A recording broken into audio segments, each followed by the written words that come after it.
मरकट वैराग्य। मरकट माने बंदर, बंदर जैसा वैराग्य, जैसे बंदर कभी इस डाल पर कभी उस डाल पर। दूसरा है शमशान वैराग्य। शमशान वैराग्य क्या होता है? जब हम किसी व्यक्ति को शमशान में लेकर के जाते हैं, जब तक व्यक्ति शमशान भूमि में बैठा रहता है, उसे संसार की कोई बात याद नहीं आती। वहां तो बस एक ही बात याद रहती है, चला गया बेचारा, सब कुछ यहीं छोड़ गया, कुछ नहीं है साहब, संसार सब झूठा खेल है, सत्य केवल भगवान का नाम है। ऐसा वैराग्य होता है। और उससे जलाकर जब घर पर आते हैं, फिर देखो आप, रास्ते में लोग आपस में बातें करते हैं। एक ने कहा, तुझे इसके मरने का कब पता चला? उसने कहा, हमें तो आज कहीं जाना था, इसे भी आज ही मरना था। अब बताओ, समाज में नहीं आया तो अच्छा भी नहीं लगता है। एक ने कहा, हमें तो आज बिजली का बिल जमा करना था। अब बताओ, अगली बार पेनल्टी लग करके आएगी, ये कोई देने वाला है? एक बेचारा सरकारी नौकरी करने वाला था, उसने कहा इसको मरना था तो संडे को नहीं मर सकता था, कहां बेदर्दी मंडे को मर गया। ये है शमशान वैराग्य। और तीसरा है सच्चा वैराग्य। सच्चा वैराग्य किसे कहते हैं? ये कबीरदास जी ने अपनी शब्दावली में लिखा है। सच्चा त्याग कबीर का, जो मन से दिया उतार। सच्चा त्याग कबीर का, जो मन से दिया उतार। सच्चा त्याग कबीर का, मन से दिया उतार। सत्संग में ना भया वो, डूब गया मझधार कबीरा, डूब गया मझधार। वास्तविक त्याग भीतर से होता है। भीतर होने वाला त्याग ऊपर प्रस्फुटित हो जाए, उसी का नाम संन्यास है। उद्धव ने कहा, प्रभु मान लो मैंने त्याग दिया संसार और मैंने संन्यास धारण कर लिया। संन्यास धर्म का पालन करते मुझे संसार में कैसे रहना चाहिए? भगवान ने कहा, उद्धव जो प्रश्न तुमने किया है, यही प्रश्न हमारे पूर्वज यदु महाराज ने संत से किया। यदु महाराज घूमने के लिए गए, जंगल में मोटे ताजे संत को लेटे देखा, जिनका नाम था श्री दत्तात्रेय जी महाराज। यदु ने कहा, महाराज आप क्या खाते हैं, क्या पीते हैं, इतने मोटे ताजे कैसे हो रहे हैं? दत्तात्रेय जी ने कहा, राजन मैंने मेरे जीवन में 24 गुरु बनाए हैं। आइए दत्तात्रेय जी के जीवन से 24 शिक्षा मिलती है। समय तो नहीं है, पर मैं 2-5 गुरुओं का वर्णन यहाँ करना चाहता हूँ। दत्तात्रेय जी महाराज ने कहा, राजन मेरे जीवन का प्रथम गुरु है पृथ्वी। पृथ्वी से क्या सीखा? सहन शक्ति। पृथ्वी के ऊपर हम मल मूत्र गंदगी फैलाते हैं, कचरा डालते हैं, जमीन में गड्ढा खोदते हैं। पृथ्वी ने आज तक हमें से कुछ कहा, इसका किराया मांगा? कितनी सहन कर सकती है? तो इंसान के अंदर भी पृथ्वी की तरह सहन शक्ति का होना बहुत जरूरी है। ये मैंने भूमि से शिक्षा प्राप्त की। अगला गुरु मैंने बनाया वायु को, हवा को। हवा चलती बहुत तेज है लेकिन दिखाई नहीं देती। इसी प्रकार संत अपने प्रवचन से समाज का कल्याण तो करे, पर संत कभी ये ना चाहे दुनिया मुझे पहचाने, मेरी वाहवाह करे। ऐसा त्याग में जीवन संत को जीना चाहिए। ये मैंने वायु से शिक्षा प्राप्त की है। और राजन अगला गुरु मैंने बनाया अग्नि को। अग्नि से क्या सीखा?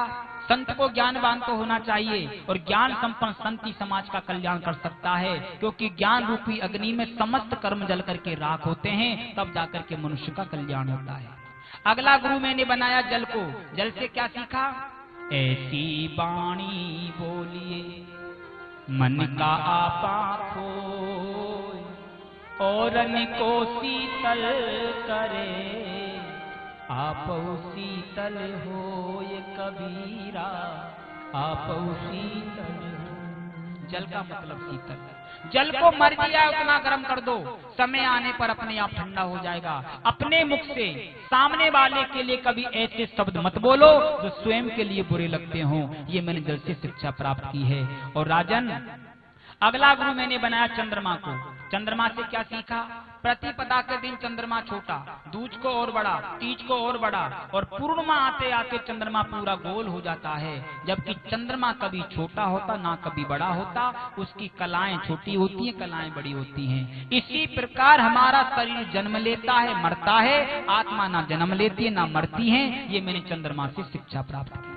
और राजन अगला गुरु मैंने बनाया सूर्य को। सूर्य से क्या सीखा? इंसान की दृष्टि सूर्य जैसी होनी चाहिए।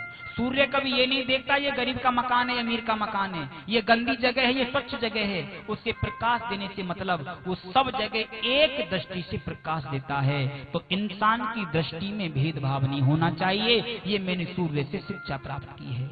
और राजन अगला गुरु मैंने बनाया मधुमक्खी को। मधुमक्खी से क्या सीखा? मधुमक्खी ना जाने कहां कहां से शहद ला करके इकट्ठा करती है, ना खुद खाती है ना बच्चों को खाने देती है। दूसरा व्यक्ति आएगा, कुछ उपाय करेगा, सारे शहद को बाल्टी भर करके ले जाएगा। मेहनत किसी ने की, परिश्रम किसी ने किया, आनंद को तीसरा ले गया। तो मधुमक्खी से सीखने को क्या मिलता है? इंसान को कभी ज्यादा धन इकट्ठा नहीं करना चाहिए। इंसान अगर ज्यादा धन इकट्ठा करेगा, उसका सारा समय उसकी रखवाली करने में निकल जाएगा, फिर वो भगवान का भजन कब करेगा? इसलिए जरूरत से ज्यादा धन परमात्मा ने हमें दिया है, उससे हमें धर्म में लगा देना चाहिए, दीन दुखियों की सेवा में लगा देना चाहिए। ये हमें मधुमक्खी से सीखने को मिलता है। और राजन अगला गुरु मैंने बनाया कबूतर को, पक्षी को। पक्षी से क्या सीखा? एक कबूतर अपनी पत्नी को लेकर बच्चों को छोड़कर जंगल में चुग्गा लेने गया। पीछे से बहेलिया आया, उनके बच्चों को जाल में फांस लिया। कबूतर उसकी पत्नी लौट करके आए, देखा बच्चे जाल में बंद थे। कबूतर ने पत्नी ने सोचा बच्चे जाल में बंद है तो मैं बाहर अकेली क्या करूंगी। बच्चों के मुंह में आकर पत्नी भी जाल में चली गई।